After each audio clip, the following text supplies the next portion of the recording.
Assalamualaikum warahmatullahi ta'ala wabarakatuh.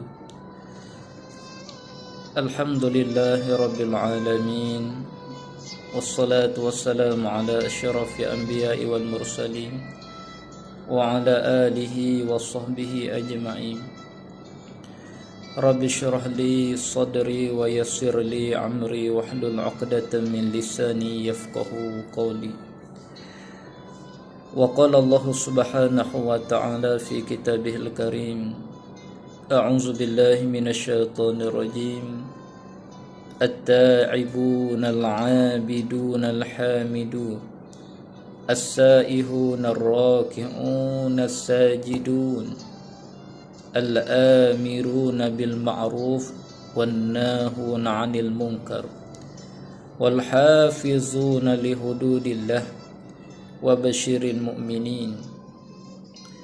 Allah Subhanahu wa taala menyatakan orang-orang yang bertaubat, orang-orang yang beribadah, mereka yang memuji Allah, mereka yang mengembara mencari ilmu untuk mengembangkan agama Islam, mereka yang sujud, yang rukuk kepada Allah, mereka yang menyuruh kebajikan dan melarang kejahatan, dan mereka yang menjaga batas-batas hukum agama Allah.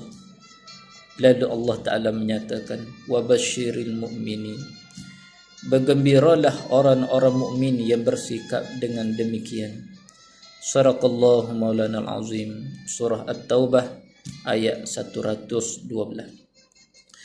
Alhamdulillah, hadirin muslimi muslimat sidang penonton sekalian, marilah sama-sama kita merafakkan setinggi-tinggi kesyukuran kehadrat Allah Subhanahu wa taala di atas kurniaan limpahan rahmat, taufik dan hidayah daripada Allah.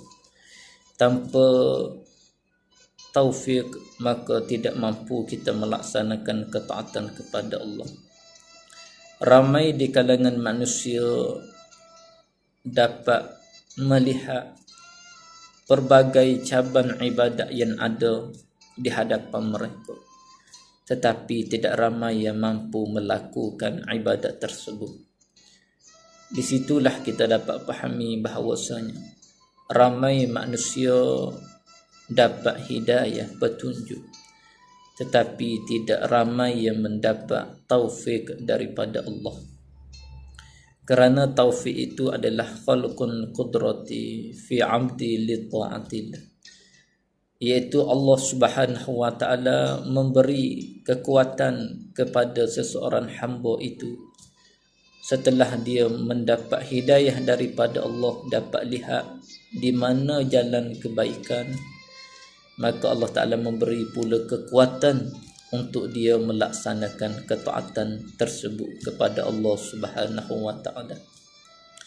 Mudah-mudahan di kalangan kita semua dapat hidayah serta taufik daripada Allah sepanjang pengembaraan kita di atas muka bumi Allah untuk kita melaksanakan ketaatan kepada Allah. Jadi muslimi muslimat yang dirahmati Allah sekalian, marilah sama-sama kita melihat jalan kebaikan, iaitu Allah Ta'ala menanugerahkan ibadat puasa Ramadan kepada kita. Maka penanugerahan itu bukanlah sia-sia, bukanlah saja-saja, tidak. Seperti mana kita lihat di dalam satu sekolah, satu agensi, institusi dan sebagainya, orang yang mendapat anugerah bukan kesemua pekerja, bukan kesemua pelajar, hanya segelintir sahaja. Sebegitulah juga di kalangan umat, di kalangan manusia, tidak kesemuanya umat dan kalangan manusia itu mendapat anugerah daripada Allah. Maka kita dipilih oleh Allah untuk meneruskan sesi kehidupan yang masih berbaki ini, dan dipilih pula untuk berada di atas jalan taat, dan dapat pula melihat di mana jalan taat dan dapat laksanakan jalan taat. Inilah sebesar-besar anugerah daripada Allah, yang mana Allah Ta'ala memilih kita di kalangan umat Nabi Muhammad sallallahu alaihi wasallam untuk melaksanakan ibadat puasa Ramadan. Lalu oleh demikian, segia patutlah kita menyelusuri sesi-sesi kehidupan di sepanjang bulan Ramadan yang masih berbaki ini dengan ibadah. Lalu ilah Ramadan itu dengan ibadah. Kita mesti merasa betapa besarnya anugerah Ramadan itu. Bagaimana untuk kita timbul perasaan demikian rupa? Ialah kita melihat bagaimana Islam sampai kepada kita. Jadi hadirin muslimin muslimat sekalian, sebenarnya ibadah, urusan pekerjaan agama yang kita dapat laksanakan pada hari ini dan ditambah dalam suasana yang aman damai, tanpa ada kacau bilau, tanpa ada kesusahan dan mudarat. Sebenarnya pengorbanan dan kesenangan ini kita lalui, kita kecapi hasil daripada pengorbanan daripada Nabi sallallahu alaihi wasallam dan para sahabat ridwan alaihim ajma'in. Kita lihat bagaimana Rasulullah sallallahu alaihi wasallam, beliau tidak cukup tidur di malam hari kerana mengingatkan umatnya yang akan datang untuk mengecapi nikmat Islam itu ataupun tidak. Sehingga Rasulullah senantiasa mengasah pedang dia, mengasah senjata dia di malam hari untuk bertempur di keesokan harinya demi menegakkan agama Allah. Kita lihat bagaimana Rasulullah tidak cukup tidur untuk menegakkan agama Allah Subhanahu wa taala. Dan kita lihat bagaimana pula keadaan para sahabat ridwan alaihim ajma'in. Para sahabat ridwan alaihim ajma'in, mereka sanggup tinggal anak mereka dalam keadaan yatim. Sanggup mereka tinggal isteri mereka dalam keadaan janda, dalam keadaan ibu tunggal. Seolah-olah si suami turun daripada tangga rumahnya, keluar daripada pintu rumahnya untuk pergi infakkan tubuh badan mereka di medan peperangan demi menegakkan agama Allah, supaya nikmat Islam itu sampai kepada kita pada hari ini. Seolah-olah ia berkata kepada anaknya, wahai anakku, bermula pada saat ini jangan mengharaplah ayah akan pulang balik, kerana bila mana berada di medan pertempuran, antara salah satu faktor yang besar akan bertemu dengan kematian, yakni mati syahid. Dan begitu jugalah meninggalkan seorang isteri, seolah-olah si suami tak kala turun daripada rumah, keluar daripada pintu rumah, mengatakan, wahai isteriku, bermula pada hari ini kamu akan hidup bersendirian tanpa si suami. Sebegitu rupa besarnya pengorbanan para sahabat, para nabi demi untuk umatnya yang akan datang. Nabi memperjuangkan nyawa dan takhta kedudukan dan pekerjaan Nabi, yang mana Nabi mengambil risiko berjaga malam, mengorbankan seluruh hidupnya demi semata-mata untuk Islam itu sampai kepada umat akhir zaman, yakni sampai kepada zaman kita pada hari ini. Kita kecapi Islam dengan senalenan, lahir saja sudah dinisbah kepada agama Islam. Sebenarnya apabila kita selusuri balik bagaimana perjuangan mereka yang bersusah payah untuk menegakkan agama Allah supaya syiar Islam itu sampai kepada kita hari ini, maka kita lihat di situ sejarah, barulah kita akan timbul perasaan ta'zim, membesarkan pekerjaan agama ini. Sebegitulah juga kita dapat satu anugerah ibadat Ramadan itu merupakan hasil daripada perjuangan, pengorbanan di kalangan Nabi, para sahabat ridwan alaihim ajma'in untuk umat akhir zaman supaya tidak ada kesusahan bagi meneruskan menegakkan agama Allah. Inilah kita panggil nikmat Islam. Islam sampai kepada kita dalam keadaan susah, dalam keadaan dagan.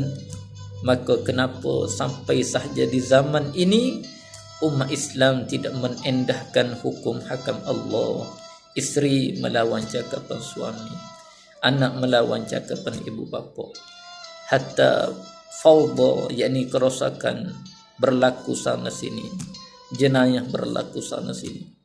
Ini semua faktor puncak antaranya adalah manusia tidak mendalami dan tidak mengingati susah payah Islam nak sampai kepada kita. Dan terbenanya Islam itu di atas harta-harta Siti Khadijah binti Khuwailid, yang mana separuh daripada kota Mekah dimiliki oleh Siti Khadijah binti Khuwailid, merupakan isteri pada baginda Nabi sallallahu alaihi wasallam. Sehingga pada saat kewafatannya beliau mengatakan, ya Rasulullah, tidak cukup lagi ke harta yang aku infakkan selama ini untuk menegakkan agama kamu. Seandainya tidak cukup lagi, maka ambillah tulang belulanku ini untuk jadikan senjata di dalam menegakkan agama Allah.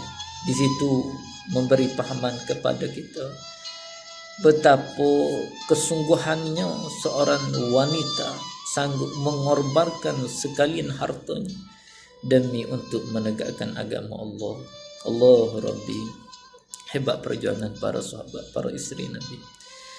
Jadi oleh demikian rupa, maka pekerjaan yang sampai kepada kita pada saat ini, janganlah kita lepas dan sia-siakan. Seumpama kita berada di bulan Ramadan yang mana masih berbaki lagi hari ini dan seterusnya, susulilah dengan ibadah. Antaranya salah satu adab dan salah satu perkara-perkara sunnah yang kita kena laksanakan sebagai untuk menyerikan, menandakan kehormatan kita dengan bulan Ramadan, ialah kita latihlah diri kita ini supaya sentiasa kita latih diri kita dengan perbanyakkan muhasabah diri. Luangkan banyak masa untuk kita menilai diri kita sendiri, supaya kita tidak ada kesempatan masa pun untuk kita mengumpat, menilai buruk orang lain, mencari buruk orang lain, membuka aib orang lain. Ini salah satu di antara perkara yang perlu kita jaga, perkara yang perlu kita latih diri kita sepanjang bulan Ramadan. Muslimin muslimat yang dirahmati Allah, kita bukannya sekali dua mengharungi Ramadan. Setiap tahun kita direzekikan bertemu dengan Ramadan. Adakah ia memberi keberkesanan kepada kita ataupun kita meninggalkan dengan tidak ada apa-apa kesan dengan lalui Ramadan? Sama saja dengan bulan yang lain. Maka sifat orang beriman, dia tidak akan menyamakan bulan yang lain dengan bulan Ramadan. Kerana bulan Ramadan satu khususiyah, Allah Ta'ala melimpahkan gandaan pahala kepada umat Muhammad sallallahu alaihi wasallam. Lalu yang pertama, kita muhasabah diri kita. Banyakkanlah masa untuk kita memikirkan tentang diri kita, supaya tidak ada kesempatan kita mencari aib dan buruk orang lain.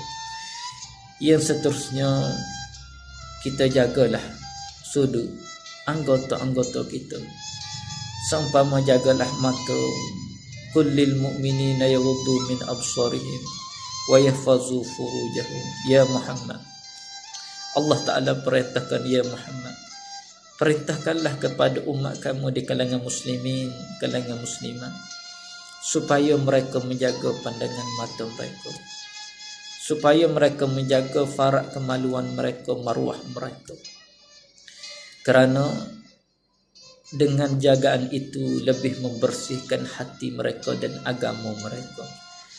Tambah-tambah kita berada di bulan Ramadan, demi menjaga kualiti ibadat Ramadan puasa kita ini, jagalah pandangan mata daripada melihat perkara-perkara yang haram, perkara yang syubhat. Hatta Allah Ta'ala menjadikan mata antara tujuannya untuk melihat Al-Quranul Karim, melihat jalan ke arah ketaatan kepada Allah.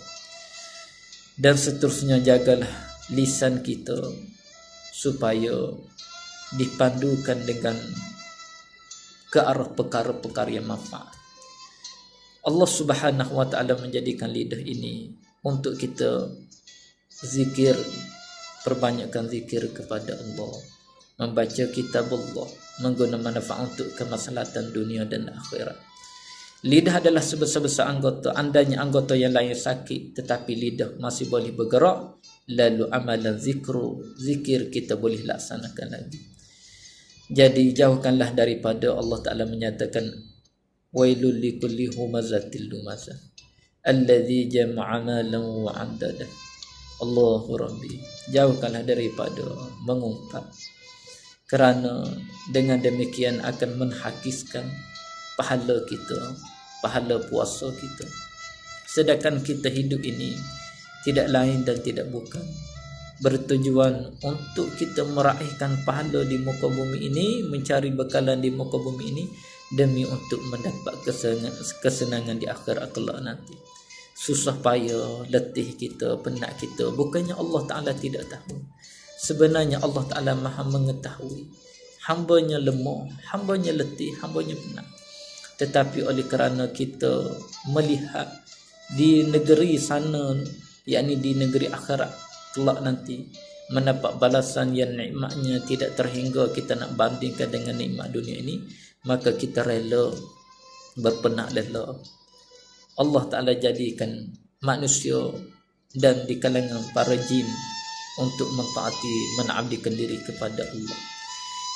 Lalu kita ingatlah matlamat sebenarnya kita mari daripada mana, hidup ini untuk apa, dan kita nak ke mana selepas ini.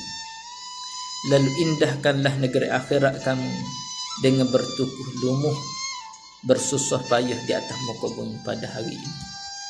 Kita lihat matlamat yang besar yang telah ditunjukkan oleh seorang ulama yang besar bernama Yahya ibnu Yahya, yang mana beliau hidup di zaman khalifah ataupun di zaman Imam Malik rahimahullahu ta'ala, yang mana beliau daripada Andalusia mengembara ke Madinatul Munawwarah. Beliau turun daripada rumah bermatlamat untuk menuntut ilmu dengan Imam Malik rahimahullah di Madinah. Seusai sahaja beliau sampai di Madinatul Munawwarah, di dalam satu kelas pengajian, tiba-tiba adalah seekor gajah lalu di hadapan kelas mereka, daurah mereka. Binatang unta lalu itu menjadi kebiasaan di negara Arab, tetapi gajah lalu menjadi perkara yang ajib, perkara yang pelik. Lalu sekalian manusia, pelajar yang lain, semua keluar daripada kelas ingin melihat binatang yang pelik itu. Namun tinggallah Yahya ibnu Yahya waktu kanak-kanak lagi, masih berada di tempat kedudukannya di dalam kelas, tidak berganjak ke mana-mana. Lalulah ditanyalah oleh Imam Malik, wahai Yahya ibnu Yahya, kenapa engkau tidak pergi melihat seperti pelajar yang lain melihat? Lalu apa yang dijawab oleh Yahya ibnu Yahya? Yahya ibnu Yahya menjawab, wahai guruku, sesungguhnya aku turun daripada rumahku sebelum ini ingin datang ke sini adalah untuk menuntut ilmu, bukannya hadirku di sini untuk melihat seekor gajah. Allahu Rabbi. اللهم لا يهزم جندك ولا يخلف وعدك نسألك باسمك